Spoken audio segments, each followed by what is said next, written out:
The Mothman's Shadow. Chapter 1.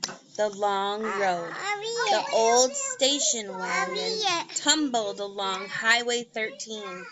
Noah Still's older brother, Ben, had only had his driver's license for a couple of months. However, he talked their parents into letting him borrow the car for the trip. "This is scary," Noah's friend Gavin said from the back seat. "Relax," Ben said. He glanced quickly over his shoulder. "I know what I'm doing." The car swerved ahead around a curve. The tires screeched. All the boys jerked back and forth before the car finally straightened out. "See?" Ben said, chuckling. "No problem, we're fine." "I didn't mean you're driving," Gavin said. "You drive just like my mom."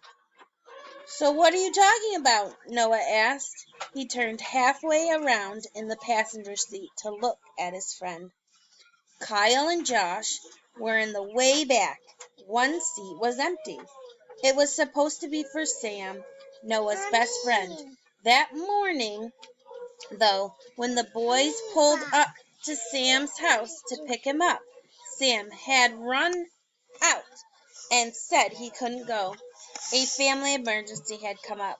He'd have to stay home.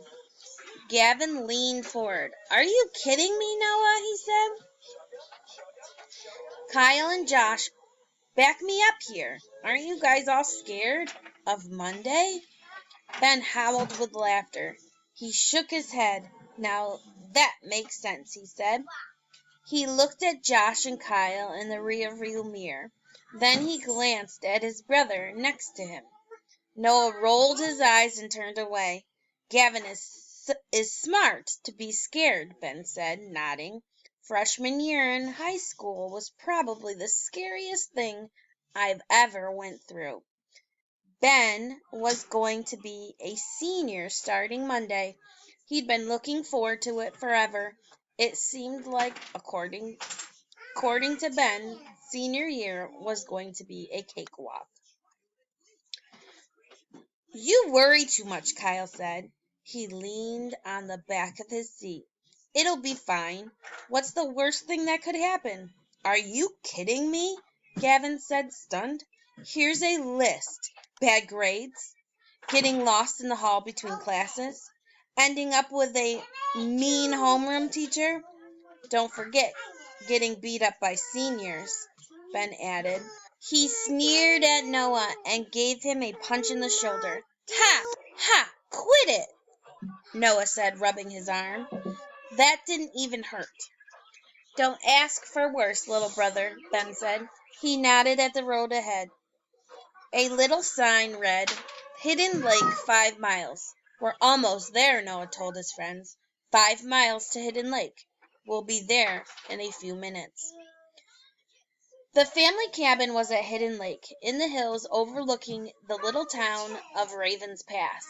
Noah and Ben's parents hardly ever talked about it. Noah wasn't sure why.